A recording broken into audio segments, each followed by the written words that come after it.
Bonjour et bienvenue sur Investir et Innover en Afrique TV.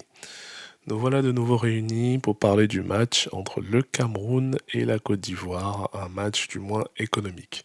Dans un premier temps, n'oubliez pas de vous abonner, d'activer la cloche de notification et de nous rejoindre si jamais vous souhaitez participer à des échanges avec des entrepreneurs, si jamais vous souhaitez également contribuer et faire évoluer notre communauté, ou si vous souhaitez qu'on vous contacte pour voir dans quelle mesure on pourrait vous aider ou vous recommander des personnes afin de vous aider dans vos projets en Afrique et au Cameroun. Voilà. Alors, revenons à nos moutons. Donc, dans un premier temps, nous allons parler donc du énième indicateur que nous allons analyser, à savoir l'investissement direct à l'étranger. Donc, les fameux IDE. Il faut savoir que pour le Cameroun, on était à un peu moins de 2,5 milliards de dollars en 2010, tandis qu'aujourd'hui nous sommes aux alentours de 9 milliards de dollars. Ce qui a multiplié pratiquement par 4 le nombre d'investissements, du moins le montant des investissements directs étrangers en milliards de dollars au Cameroun. Pareillement, pour la Côte d'Ivoire, on s'aperçoit que ça a presque été multiplié par 2, on était aux alentours de 7 milliards, et maintenant nous sommes à 12 milliards. En 2021 sur les derniers chiffres que nous avons. Donc sur cette base, on s'aperçoit que l'investissement direct étranger a explosé pour les deux pays.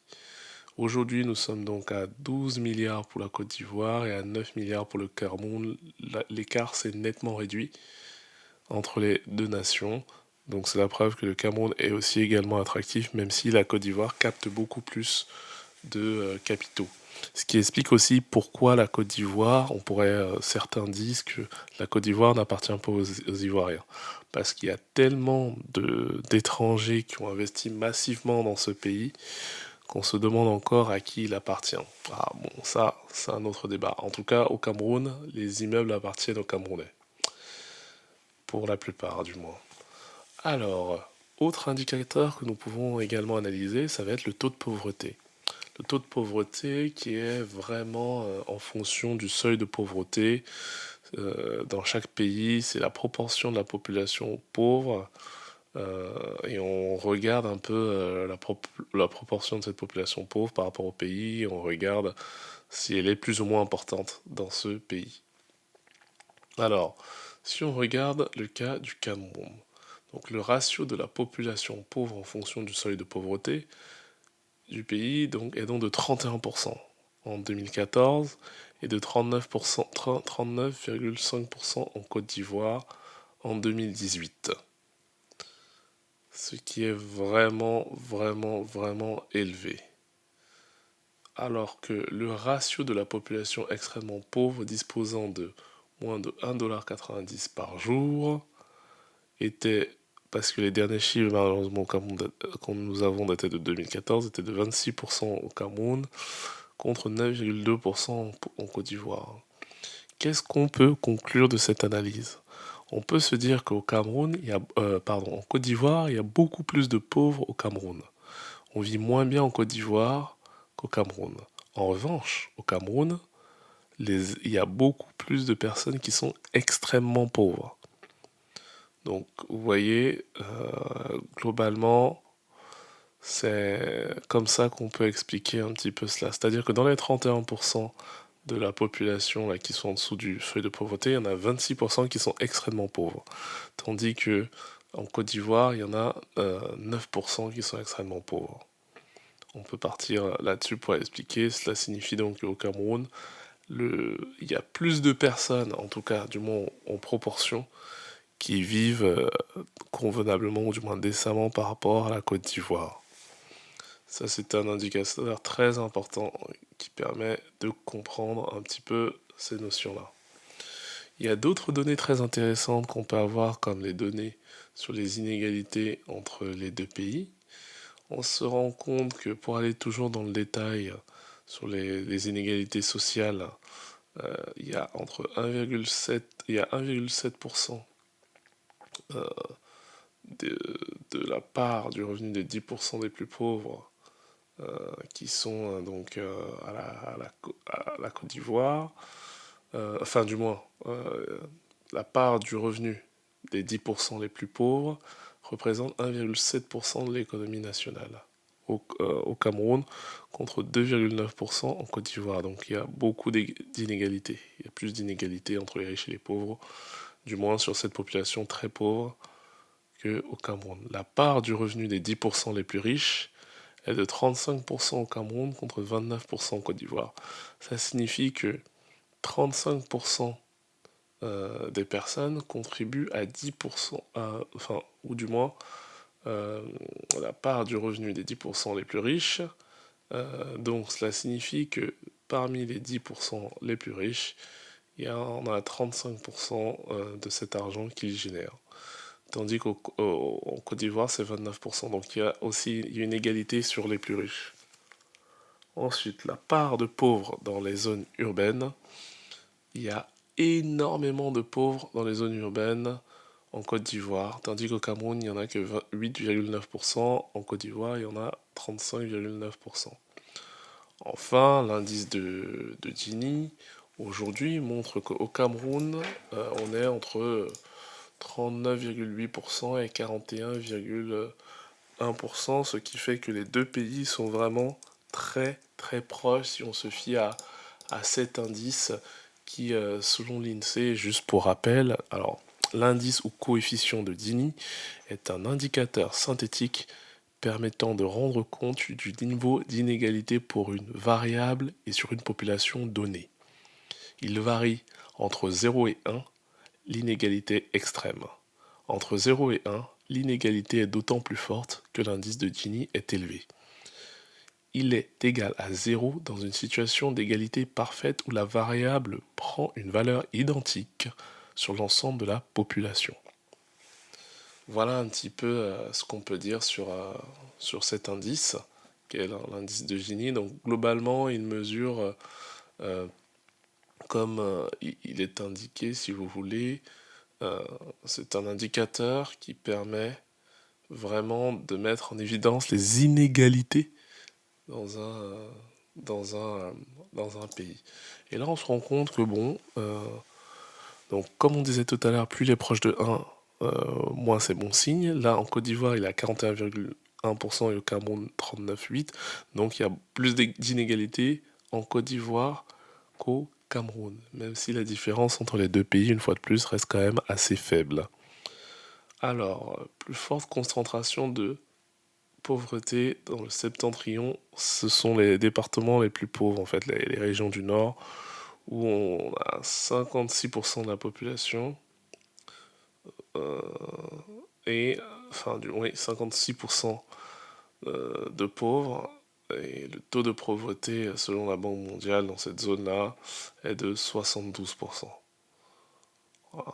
Et en Côte d'Ivoire, c'est aussi à peu près la même chose. La prévalence de la pauvreté est supérieure en milieu rural. Elle est de 56,8%. Donc sur ces données-là, on va dire qu'ils sont à peu près identiques. Ensuite, autre indice hyper pertinent, hyper intéressant, ça va être l'espérance de vie. On s'aperçoit que l'espérance de vie en Côte d'Ivoire en 2012 était de 54 ans et au Cameroun de 56 ans. Le Cameroun est à 59 ans depuis 2017 et est à 58 ans depuis 2015. On s'aperçoit donc que ça fait 8 ans que le Cameroun a une espérance de vie supérieure à 58 ans et a même franchi la barre des 60 ans en 2020, tandis que la Côte d'Ivoire vient tout juste de franchir la base des 58 ans en 2019. Il a encore récidivé en 2020. Ce qui fait donc que le Cameroun a quand même eu une longueur d'avance par rapport à cela et ça permet une fois de plus de voir que peut-être l'accès aux soins et à la santé sont plus euh, aisés au Cameroun, que peut-être la qualité des médecins est meilleure ou encore que le niveau de vie de monsieur tout le monde est meilleur et que l'alimentation est meilleure. Plusieurs facteurs peuvent naturellement contribuer à l'espérance de vie d'un pays, la baisser ou l'augmenter. Là, en l'occurrence, on s'aperçoit que dans le cadre euh, de l'espérance de vie à la naissance, le Cameroun est beaucoup mieux loti. Ensuite, il y a un indice qui est très intéressant aussi, l'indice de développement humain. Donc ça fait partie des indicateurs de climat des affaires qui est souvent pris en compte.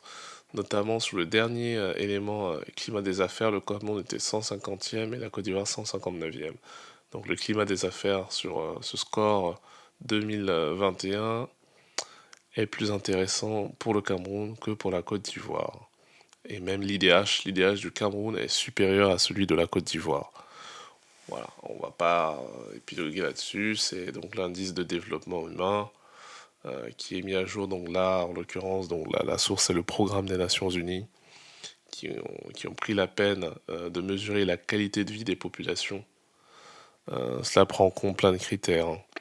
Je vous laisserai le soin d'aller les regarder, dont, en tout cas, donc par exemple le niveau, le taux d'alphabétisation de la population, etc., etc., et plein d'autres critères qui permettent de définir et de déterminer l'indice de développement humain. Un autre indice qui va être intéressant à étudier, c'est le poids de l'informel dans l'économie.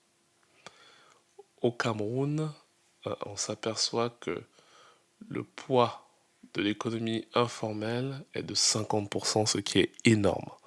Ce qui est énorme parce que tout cet argent-là qui est généré par l'économie informelle ne génère pas de taxes et ne permet donc pas à l'État de construire des routes et de travailler convenablement. On s'aperçoit aussi que 30 à 40% en Côte d'Ivoire, donc moins qu'au Cameroun, l'économie informelle représente 30 à 40% du PIB.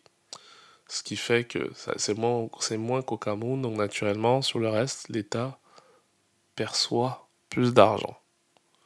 En revanche, on s'aperçoit que le nombre d'emplois dans l'économie informelle, 90% au Cameroun contre 93,6% en Côte d'Ivoire, ce qui est énorme, on s'aperçoit vraiment que ces 93,6% de la population ivoirienne ont des emplois informels. Ce qui est vraiment dangereux sur le long terme parce qu'ils n'ont pas de couverture sociale, ils n'ont pas de protection sociale non plus quand on est dans l'informel et bon, c'est un peu au jour le jour hein, parce que là on cotise pas pour la retraite clairement. C'est ça qui est compliqué. Donc sur ce côté-là, le Cameroun est encore une fois de plus mieux loti. À noter que euh, c'est quand même dangereux d'avoir de 50% de son PIB qui est généré par l'économie informelle. Voilà. Ensuite, toujours dans les indicateurs du climat des affaires, nous avons le risque pays climat des affaires. Alors là, la Côte d'Ivoire est nettement mieux notée, hein, parce que le Cameroun, vous le savez, il y a une guerre dans le nord-ouest du Cameroun. Il y a Boko Haram qui a fait quelques incursions. Donc voilà, le climat des affaires est un peu délétère aussi relativement à tous ces points-là. Le pays est quand même, enfin du moins la Côte d'Ivoire est jugée comme étant moins risquée que le Cameroun aujourd'hui, ce qui lui permet d'avoir une meilleure note à ce niveau-là. Ensuite, il y a la liberté économique. Et là, clairement, sur cet indice-là du classement sur l'indice de liberté économique, on s'aperçoit que le Cameroun est largement en retrait par rapport à la Côte d'Ivoire sur ces dernières années, ce qui était moins le cas avant. On était à 51,8 si on prend cet indice et 54,3 en 2012 pour la Côte d'Ivoire. Et ensuite, aujourd'hui, nous sommes donc à 52,9 pour le Cameroun sur l'indice de liberté économique et 61,6 pour la Côte d'Ivoire. Donc la Côte d'Ivoire se rapproche plus de la liberté économique que le Cameroun. Donc c'est un indice, en tout cas pour ceux qui ne connaîtraient pas l'indice de liberté économique, qui est plutôt vu comme libéral, hein. Donc il mesure la liberté économique d'un pays par rapport aux autres pays et par rapport au monde en, en étudiant différents critères comme la protection des droits de propriété, la taille de l'État, la politique budgétaire et monétaire, la lutte contre la corruption. Et naturellement, lutte contre la corruption, le Cameroun est out. Donc, ce qui va faire que ça va être compliqué pour eux de remonter dans ce classement si on part sur cet indice-là. Ensuite, il y a un classement sur l'indice mondial de la compétitivité. Sur l'indice mondial de la compétitivité, on se rend compte que la Côte d'Ivoire est légèrement devant au rang mondial, donc 118e et le Cameroun 123e. Ensuite, au rang africain, la Côte d'Ivoire est 18e et le Cameroun 32e, selon le World Economic Forum de 2019. Là, pour le coup, le Cameroun est en retard sur la compétitivité. Bien sûr, hein, on sait tous tous les tracas administratifs qu'il peut y avoir et il n'est pas aisé d'aller investir au Cameroun et d'aller s'y installer. Donc, c'est normal que la Côte d'Ivoire prenne un peu le pas là-dessus, malheureusement. Alors, enfin, du moins, malheureusement pour les Camerounais, heureusement pour les Ivoiriens. Alors, d'autre part, il y a le classement relatif à l'innovation qui vient du Global Innovation Index. Là encore, la Côte d'Ivoire est devant au rang mondial, 114e, et le Cameroun 123e. Au rang africain, la Côte d'Ivoire est 17e et le Cameroun 24e. L'innovation semble plus venir de la Côte d'Ivoire qui fourmille de créativité et qui est pour un pays pour lequel il y a beaucoup de levées de fonds qui ont été réalisées notamment pour les startups en Côte d'Ivoire qui travaillent dans différents domaines, qui est un des pays francophones qui a réalisé le plus de levées de fonds avec le Sénégal notamment. Donc ça pousse pas mal en Côte d'Ivoire à ce niveau-là. Ensuite, on a l'indice Moubrahim sur la gouvernance. Il semblerait que au rang africain en 2011, le Cameroun était 37e et la Côte d'Ivoire 46e. Aujourd'hui, le Cameroun est toujours 37e, du moins sur le dernier en 2020. En revanche, la Côte d'Ivoire est 18e, donc il semblerait qu'elle soit mieux gouvernée, qu'il y ait un cap et que l'État respecte la sécurité, enfin respecte son cap qu'il s'est donné. Les citoyens sont peut-être plus en sécurité qu'avant, ce qui permet justement cela. Enfin, un autre indicateur du climat des affaires sur la corruption, comme on le disait avant. Alors, pour une fois, au rang africain, la Côte d'Ivoire était devant, selon Transparency International, était 31e et le Cameroun 37e en 2012. Aujourd'hui, la Côte d'Ivoire est 19e et le Cameroun 35e à l'échelle africaine. Bien sûr, ces statistiques. Le Cameroun a stagné dans ce classement. Euh, 37-35, entre la 37 et la 35e place aujourd'hui, on reste quand même stable. Sur la même période, la Côte d'Ivoire, elle, a gagné 12 places, ce qui fait que en fait, plus on est haut dans ce classement, mieux c'est. Je me suis trompé hein, en début. Ça veut dire que là, par exemple, le classement, le Cameroun qui est 37e, c'est pas un bon score. Parce que plus on est haut dans le classement, moins cela signifie que, que le pays soit corruptible. Voilà. Donc la Côte d'Ivoire a fait un énorme effort, du moins les autorités ivoiriennes ont fait un énorme effort en matière d'amélioration de la gouvernance, de la gestion des affaires publiques et notamment dans le cadre de la lutte contre la corruption dans le pays. Autre indice, l'indice d'inclusion. Alors, en effet, alors que enfin, les différents pays dans le Cameroun sont vraiment très en avance par rapport aux autres pays d'Afrique, euh, notamment par rapport à la Côte d'Ivoire qui a carrément un indice négatif qui fait en sorte, qui souligne le fait que l'inclusion des personnes handicapées, qui ont un handicap visible ou non visible, est vraiment pas pris en compte en Côte d'Ivoire, tandis que le Cameroun met quand même des choses en place et réalise des choses pour que cette population-là puisse vivre à peu près normalement malgré leur handicap. Hein. Ce qui n'est jamais chose aisée. Voilà, nous avons fait le tour de cette dernière vidéo. Nous espérons que cela vous a plu. N'hésitez pas à donner vos avis en commentaire. Est-ce que vous pensez que la Côte d'Ivoire a une perspective d'évolution supérieure à celle du Cameroun? Ou est-ce que vous pensez que c'est le Cameroun qui, à terme, prendra le pas sur la Côte d'Ivoire? Qu'en pensez-vous? Donnez-nous vos avis en commentaire. Mettez des arguments pertinents. C'est avec cela qu'on progresse. N'oubliez pas de vous abonner et d'activer la cloche de notification. Et nous vous souhaitons une bonne journée. Ou bonne soirée si c'est le soir chez vous. Au revoir.